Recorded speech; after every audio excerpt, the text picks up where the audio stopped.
Da ditadura à democracia. Gene Sharp. Parte 7. Capítulo 10. Alicerces de uma democracia duradoura.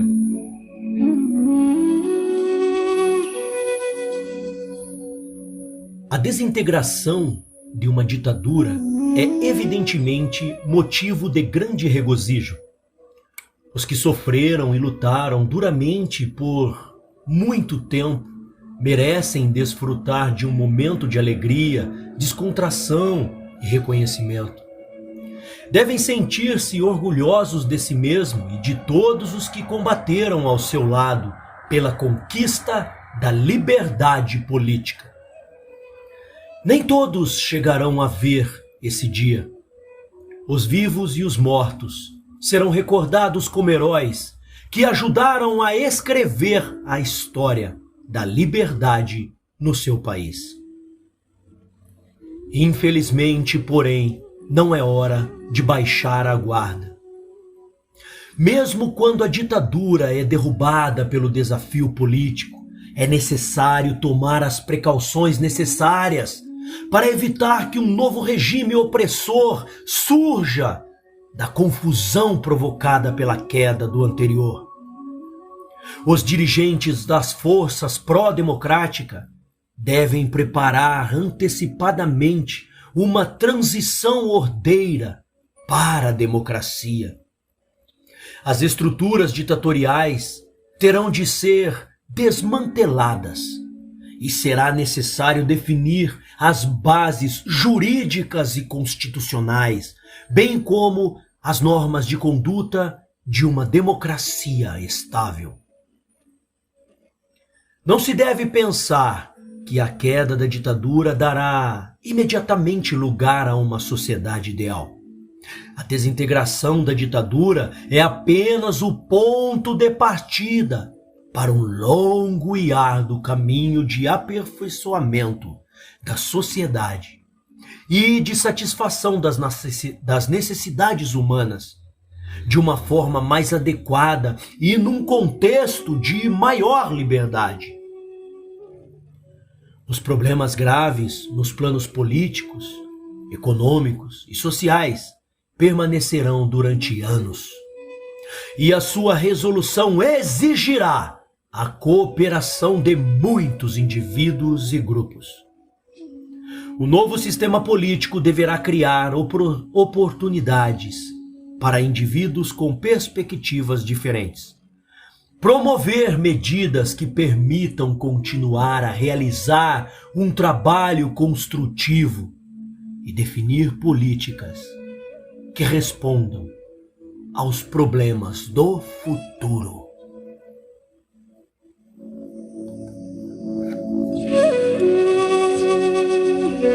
Ameaças de uma nova ditadura.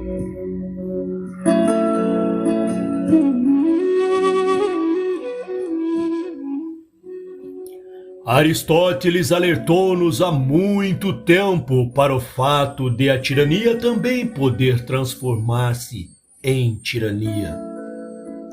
Não faltam exemplos históricos. Em França, os jacobinos e Napoleão. Na Rússia, os bolcheviques. No Irã, o Ayatollah. Na Birmânia, os Slork. E em muitas outras partes do mundo, de que demonstram que a queda de um regime opressivo é encarada por certos grupos e indivíduos como mera oportunidade para eles próprios se tornarem os novos senhores. Os motivos podem variar, mas os resultados muitas vezes são idênticos. A nova ditadura pode mesmo ser mais cruel e mais absolutista do que a anterior. Ainda antes da queda da ditadura, é possível que alguns elementos do velho regime tentem travar a luta de desafio a favor da democracia, encenando um golpe de Estado para impedir uma vitória da resistência popular. Apesar de afirmarem que estão a destituir a ditadura, na verdade apenas procuram impor um modelo renovado da anterior.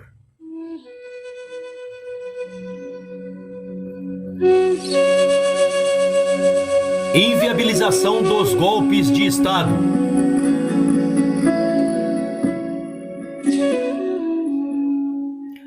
Existem formas de impedir a realização de golpes de Estado contra sociedades recentemente libertadas. O conhecimento antecipado desta capacidade de defesa pode, por vezes, ser suficiente para dissuadir possíveis tentativas. A preparação pode conduzir à prevenção.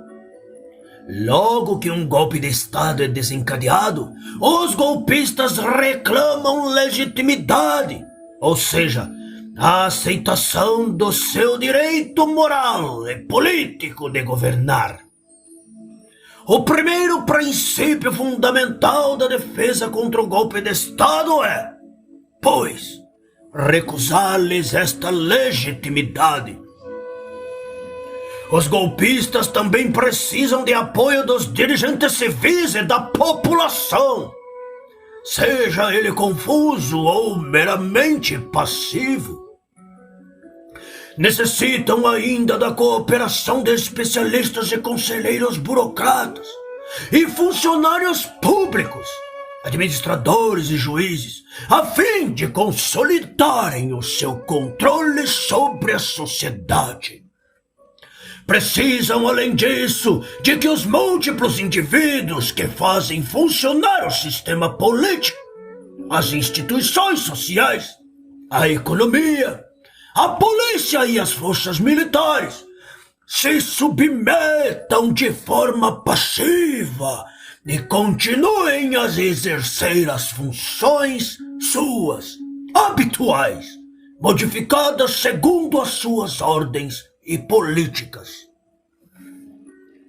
Segundo o princípio fundamental da defesa contra golpes de Estado, consiste em resistir aos golpistas por via da não cooperação e do desafio político.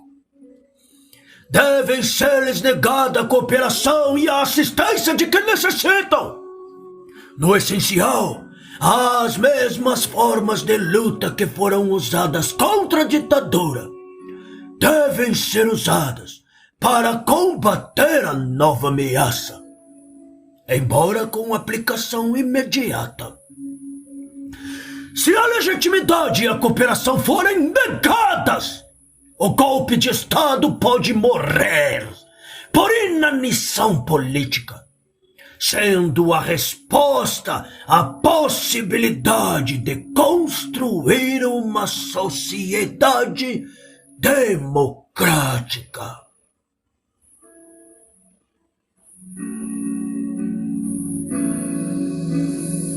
Redação da Constituição.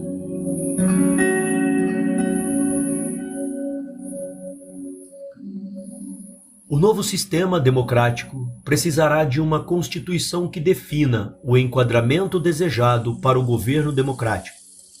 A Constituição deve fixar os objetivos do governo, os limites aos poderes governamentais, os meios e os calendários eleitorais, através dos quais serão escolhidos os funcionários governamentais e os legisladores, os direitos naturais do povo, assim como a relação entre o governo nacional e os escalões inferiores da administração.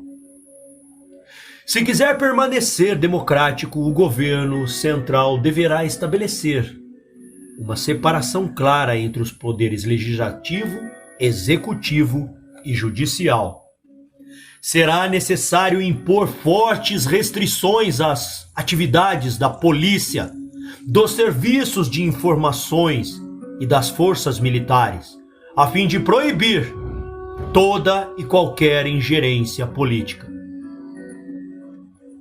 Com o objetivo de preservar o sistema democrático e impedir tendências e medidas ditatoriais, a Constituição deve estabelecer um sistema federal que conceda prerrogativas importantes aos poderes regionais e locais. Em algumas situações, o sistema suíço de cantões poderá ser tomado como modelo adaptado. Territórios relativamente pequenos com direitos importantes, embora continuem integrados no país.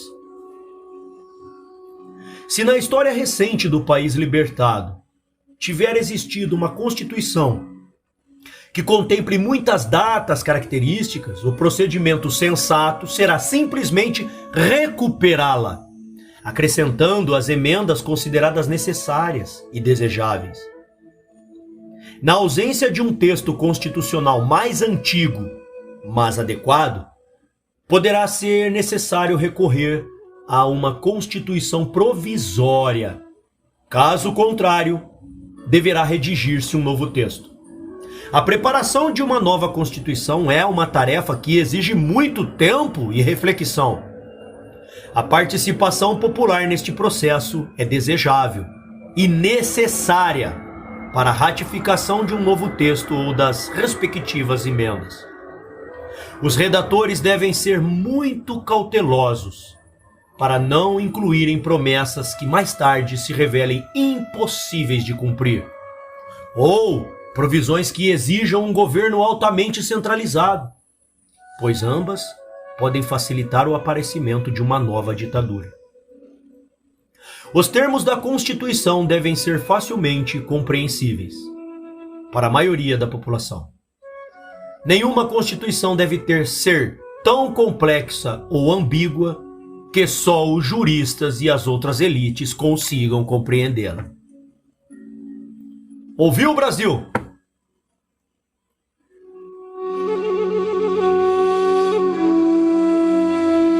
Uma política de defesa democrática.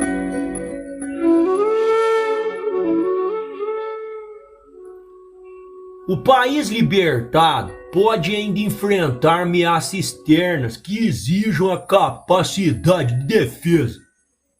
Também é possível que seja ameaçado por tentativa externa de domínio econômico, político, militar.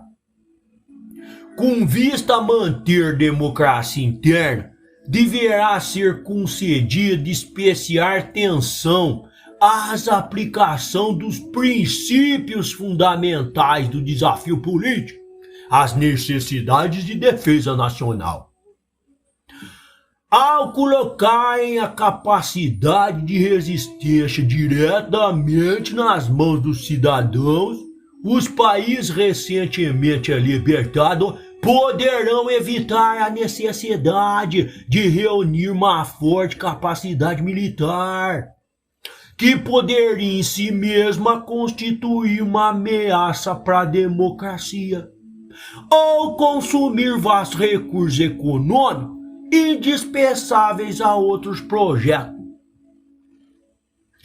Importa não esquecer que alguns grupos ignorarão todas as provisões constitucionais, a fim de se autopromoverem como novos ditadores. Caberá, por isso, à população zelar permanentemente para que o desafio político e a não cooperação seja aplicado contra aspirantes ditadores, assim como pela preservação das estruturas, dos direitos e dos procedimentos democráticos.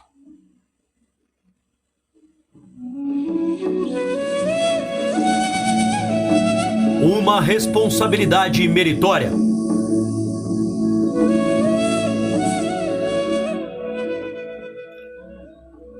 A não violenta luta não só enfraquece e afasta os ditadores, como também concede poder aos oprimidos.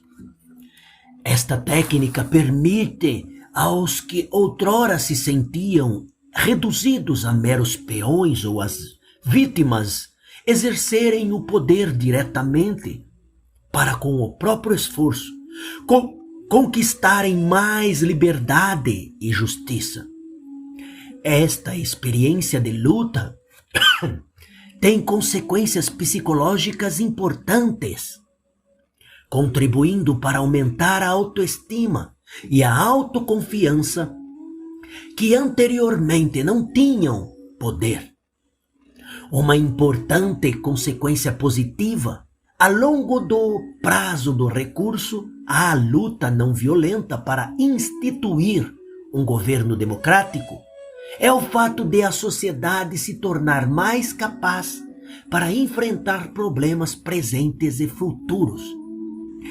Estes podem incluir, por exemplo, futuras situações de abuso e corrupção por parte do governo, maus tratos infligidos a qualquer grupo, injustiças econômicas e restrições às qualidades democráticas do sistema político. Uma população com experiência na estratégia de desafio político é menos vulnerável a futuras ditaduras. Após a libertação, a familiaridade com a luta não violenta garantirá meios para defender a democracia, as liberdades cívicas, os direitos das minorias e as prerrogativas dos poderes regional e local das instituições não governamentais. Estes meios proporcionam também formas através das quais os indivíduos e grupos podem expressar de forma pacífica a sua profunda discordância relativamente a questões que, pela sua importância, conduziram alguns grupos da oposição à prática de atos de terrorismo ou à guerra de guerrilha. As reflexões evocadas nesta análise do desafio político ou da luta não violenta visam ajudar todos os indivíduos e grupos que querem libertar o seu povo da opressão de uma ditadura e restabelecer um sistema democrático duradouro que respeite as liberdades humanas e a ação popular, contribuindo para o aperfeiçoamento da sociedade. É possível tirar 3 grandes conclusões das ideias aqui esboçadas. 1.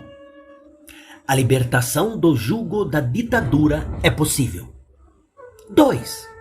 A reflexão atenta e o planejamento estratégico são fundamentais para isso. E 3. São necessários vigilância, trabalho árduo e luta disciplinada, muitas vezes com enorme sacrifício pessoal. A expressão "a liberdade não é gratuita", tantas vezes citada, é verdadeira. Nenhuma força externa concederá ao povo oprimido a tão desejada liberdade. Este terá de aprender a conquistá-la por si próprio. É fácil? Não, não é, certamente. Se as pessoas perceberem o que é necessário à sua libertação, poderão definir linhas de ação que, com muito trabalho, acabarão por conduzi-las à liberdade. Então, com perseverança, poderão construir uma nova ordem democrática e preparar-se para a defender. A liberdade conquistada por um tipo de luta como este pode ser duradoura e pode ser mantida por um povo tenaz e empenhado na sua salvaguarda e no seu enriquecimento. Fim do livro. No próximo capítulo, serão apresentados os anexos. Compartilhe se gostou da narração.